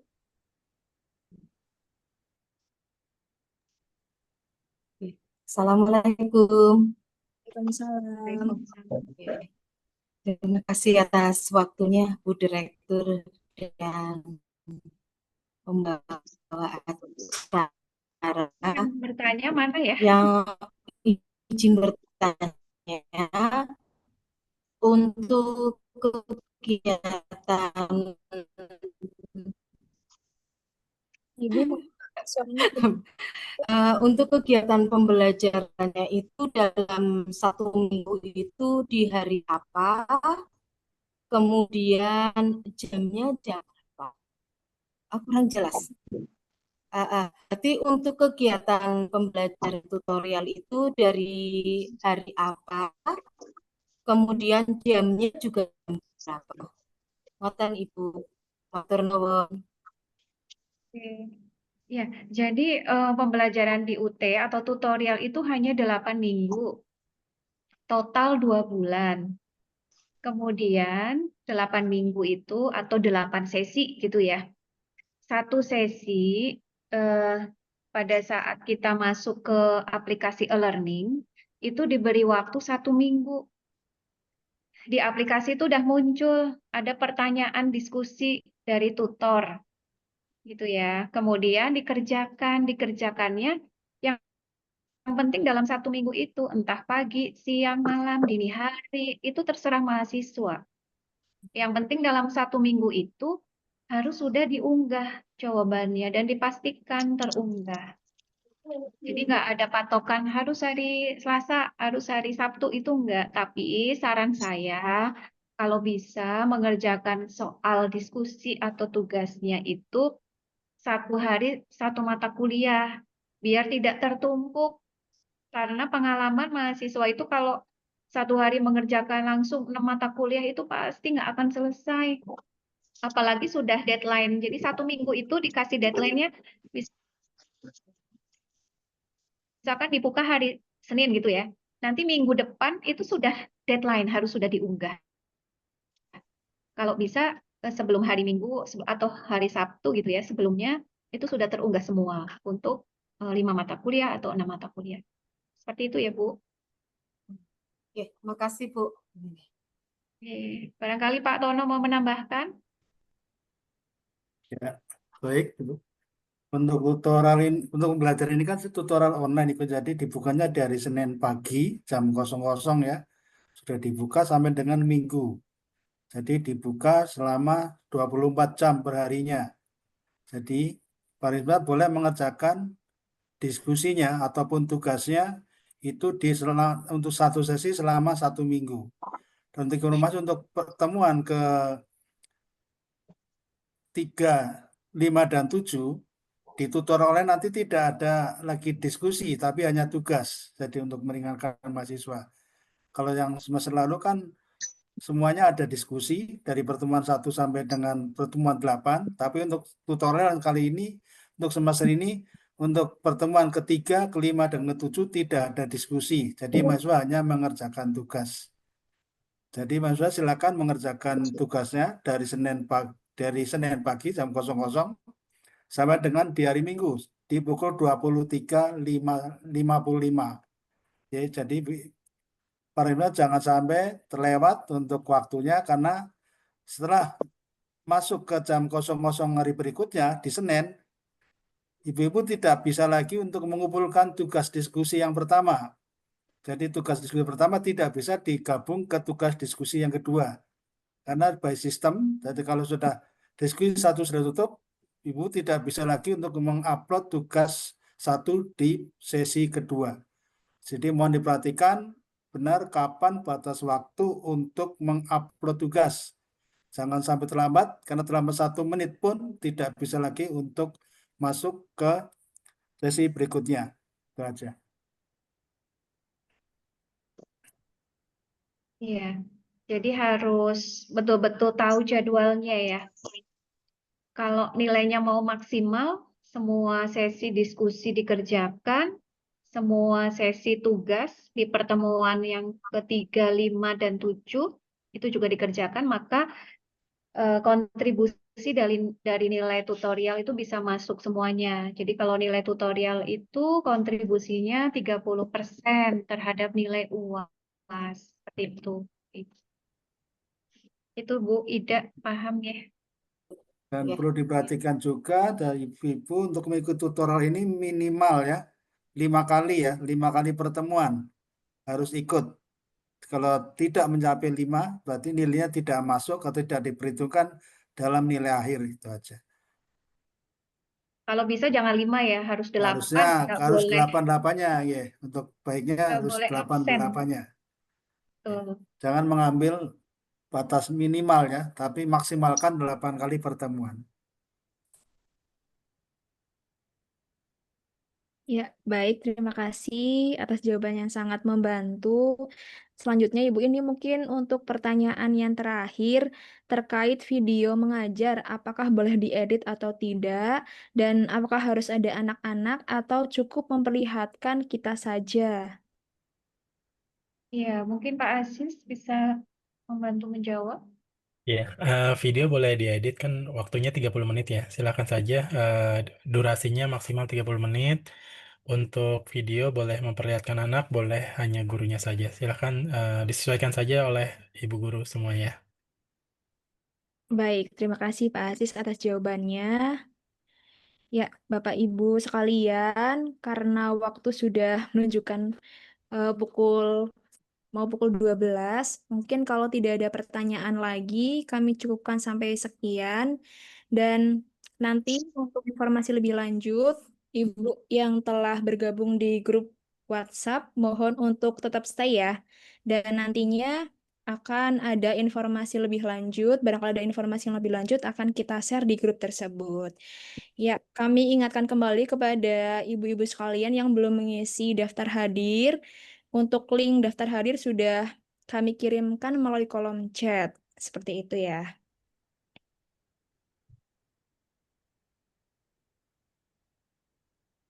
Ya, untuk pertanyaan-pertanyaan lain yang menyusul melalui kolom chat mungkin nanti akan dibantu dijawab oleh admin ya, ibu-ibu. Ya, baik Bapak Ibu, tidak terasa kita sudah sampai di penghujung acara. Sebelum saya tutup, ya, kami memohon maaf lahir dan batin apabila terdapat kesalahan ataupun kurang berkenannya Bapak Ibu sekalian pada acara hari ini. Semoga acara hari ini membawa manfaat bagi Bapak Ibu sekalian. Dan sebelum saya tutup ada satu pantun, Bapak Ibu boleh dibantu cakepnya ya. Siap? Siap. Siap. Ya. Bunga melati putih berseri.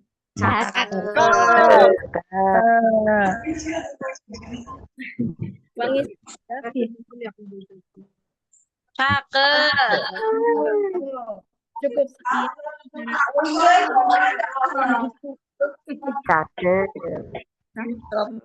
cukup sekian. Baik.